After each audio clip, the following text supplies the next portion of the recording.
Good morning. 6 अप्रैल 2026, लगभग 8 महीने के बाद आपसे रूबरू हो रहा हूँ।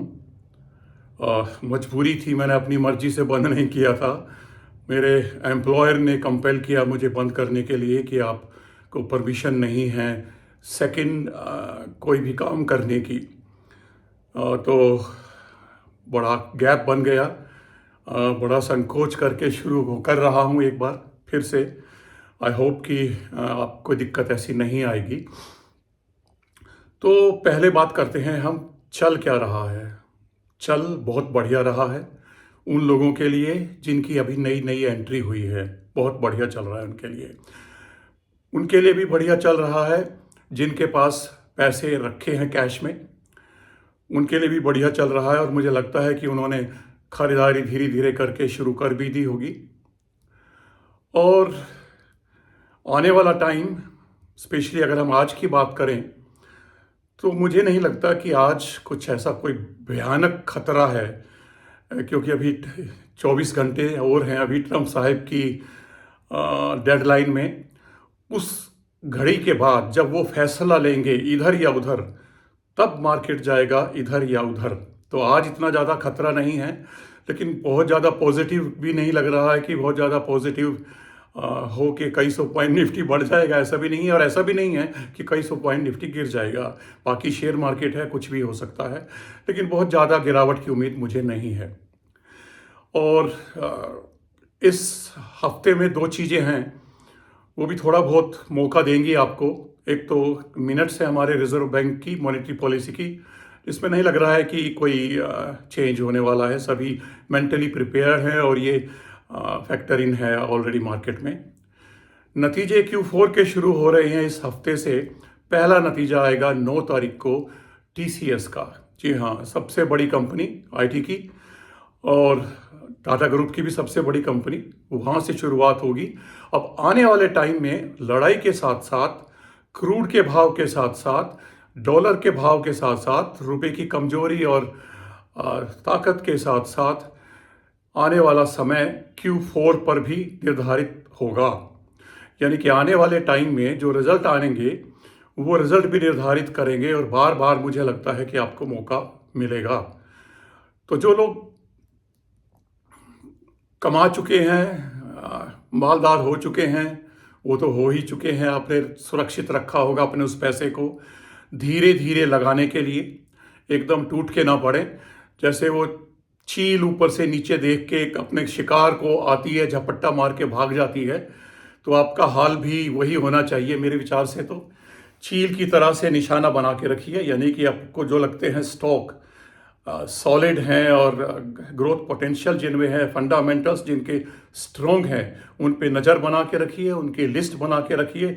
और कुछ इसमें ऐसे भी मौके मिल रहे हैं जो आपको शायद बहुत ज़्यादा भाव थे जिस पे आप खरीद नहीं पाए थे, और वो अब आपको मिल रहे हैं।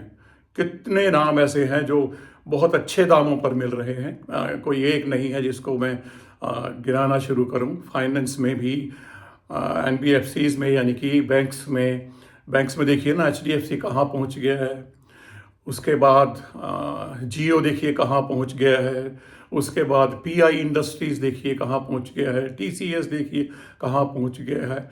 और ऑटो में भी, ऑटो एंसिलरीज में भी जो मेरे फेवरेट स्टॉक्स है जिनका मैंने पहले बहुत बार जिक्र किया है, वो भी सब उस लेवल पे आ गए हैं जहाँ से आप शुरुआत कर सकते हैं। लेकिन शुरुआत थोड़ी थोड़ी होनी चाहिए, एकदम से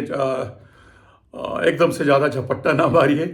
तो धीरे धीरे आगे बढ़ने की कोशिश कीजिए। मुझे लगता है ये बेस्ट मार्केट है जिनकी नई एंट्री हुई है, या जो लंबे टाइम के लिए इन्वेस्ट करना चाहते हैं। शॉर्ट टर्म के लिए मैं कोई सलाह नहीं देना चाहता, क्योंकि शॉर्ट टर्म में अभी कुछ निश्चित नहीं है, कुछ भी हो सकता है। क्योंकि ट्रम्प साहब हर रोज स्टेटमेंट चेंज करते हैं, और कल का जो स्टेटमेंट अभी दिया उन्होंने, वो तो माशाअल्लाह शायद कोई पढ़ा लिखा आदमी भी नहीं देगा। जो एक दुनिया का सबसे ताकतवर आदमी ऐसे भद्दे शब्द यूज़ करके अपने सोशल मीडिया पे डाल रहा है, तो इसका मतलब आक्रोश है उनमें, क्योंकि उन्होंने कल्पना नहीं की थी कि ईरान इस चीज़ को इतना लंबा खींच देगा, और ये बजट को, अमेरिका के रक्षा बजट को इतना ज़्यादा बढ़ाएगा आगे, कि उन्हें आगे के लिए भी कांग्रेस से डिमांड करनी पड़ेगी पैसे बढ़ाने की। तो देखिए क्या होता है जब कल उनकी डेडलाइन ख़त्म होगी, यानी कि हमारे यहाँ जो बुधवार की सुबह होगी वो कयामत की होगी, दोनों तरफ से कयामत की होगी। या तो कुछ युद्ध में पॉजिटिव इन्फॉर्मेशन हो तो मार्केट ऊपर दिखाएगा, और अगर उन्होंने बमबारी शुरू कर दी जैसा कि उन्होंने बोला है कि पावर प्लांट्स और एनर्जी सेक्टर्स और इवन पानी, इंफ्रास्ट्रक्चर, सबके ऊपर वो वार करना शुरू करेंगे, तो कयामत भी आ सकती है। और वो कयामत मौका होगा आपके लिए खरीदारी करने का। एकदम से पैसा ना लगाएं, मैं बार बार कह रहा हूं, कितना ही गिरे एकदम से ना लगाएं, फ्रैक्शंस में लगाएं, धीरे धीरे लगाएं। थोड़ा बहुत फर्क पड़ जाएगा, 150 मार्केट ऊपर उठ जाएगी, उस भाव पे खरीदना पड़ जाएगा, कोई फर्क नहीं पड़ता है अगर स्टॉक अच्छे हैं तो। मैं तो इसी फिलॉसफी पे काम कर रहा हूं और वही मैं बता रहा हूं, क्योंकि मुझे नहीं लगता मैंने कुछ बेचा हो पिछले कुछ महीनों में। खरीद रहा हूं, जहां भी मौका मिल रहा है खरीद रहा हूं, और ये मार्च के महीने में तो काफ़ी अच्छा खरीदारी की है मैंने। तो देखते हैं क्या होता है। आने वाला एक सप्ताह निर्धारित करेगा आगे मार्केट की दिशा और दशा, दोनों की दोनों। लेकिन आप थोड़ा सा सावधान रहिए, मार्केट किसी भी करवट जा सकता है, और ये सीधा का सीधा न्यूज़ ओरिएंटेड और ऑयल ओरिएंटेड काम चल रहा है। क्योंकि हॉर्मुज मेन लड़ाई है। पहले तो उन्होंने बोला था कि अपने आप खुलवाइए, अब वो कह रहे हैं कि अगर 48 घंटे में हॉर्मुज नहीं खुला तो तबाही मचा देंगे, ईरान को पाषाण युग में पहुंचा देंगे, स्टोन एज। लेकिन ईरान भी काबू में नहीं आ रहा है, और पता नहीं कितना भंडार है मिसाइल का, या कितनी ताकत, कितनी क्षमता उसमें अभी बाकी है कि वो जवाब दे रहा है। उसका एक ही रट लगी हुई है कि युद्ध हमने शुरू नहीं किया है, आपने शुरू किया है, इसको ख़त्म हम करेंगे। लेकिन ईरान ने पहली बार अमेरिका जैसे शक्तिशाली देश को, पावरफुल सुपर पावर को दिखा दिया है कि आपको टक्कर देने वाले अभी हैं वो, क्योंकि उनके वो पुराने जख्म हरे कर दी हैं शायद, जो वियतनाम, सीरिया, अफ़गानिस्तान, इराक में उन्होंने खाए थे। वो जख्म अब धीरे धीरे हरे हो रहे हैं। भयंकर भयंकर बजट नीचे की तरफ जा रहा है, यानी कि नीचे की तरफ का मतलब खर्च हो रहा है। हर रोज हजारों करोड़ का खर्चा है अमेरिकी सेना का, या इस लड़ाई को जारी रखने के लिए। तो आप इस लड़ाई को साइड में रखिए, नज़र रखिए, और ये देखते रहिए कि कब आपको मौका मिल रहा है। तैयारी कीजिए, वॉच लिस्ट बना के रखिए, और ये ध्यान रखिएगा कि अगर आप समझदार हैं, पुराने इन्वेस्टर हैं, तो मैं पहले भी बहुत कहता था जब मार्केट में गिरावट आती थी कि ये मौका मेरे जैसे लोग स्वैप के लिए भी इस्तेमाल करते हैं। स्वैप का मतलब ये है कि अगर आपके पास कुछ कबाड़ पड़ा है तो उसको आप लोअर रेट पे, यानी घाटे में बेचिए, और अच्छी वाली कंपनियों को लोअर रेट पे, यानी कि लोअर प्राइस पे, कुछ तो ऐसे हैं जो 52 वीक्स लो पे हैं, तो ऐसे शेयर्स को खरीदिए। अपने पोर्टफोलियो को मजबूत बनाने का समय भी यही है मेरे विचार से। तो आशा है आप मेरा इशारा समझ रहे होंगे।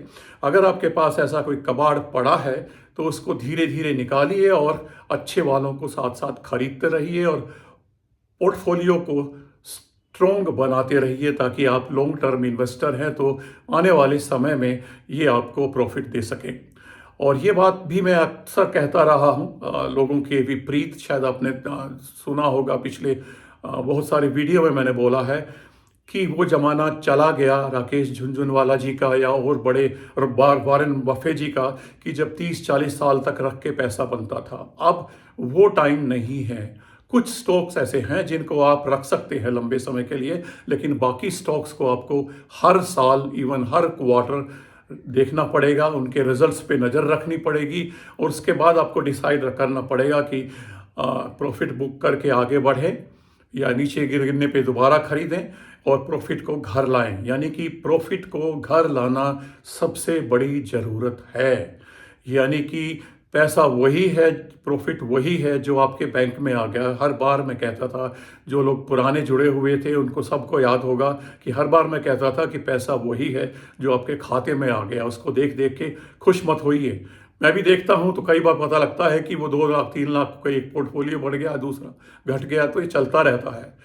तो इसलिए ध्यान रखिएगा, सावधान रहिए, पैसे बचा के रखिए और चील की तरह तैयार रहिए। वॉच लिस्ट तैयार होनी चाहिए आपकी, और उसके बाद जहां मौका मिले खरीदारी करते रहिए। आज के लिए इतना ही, धन्यवाद।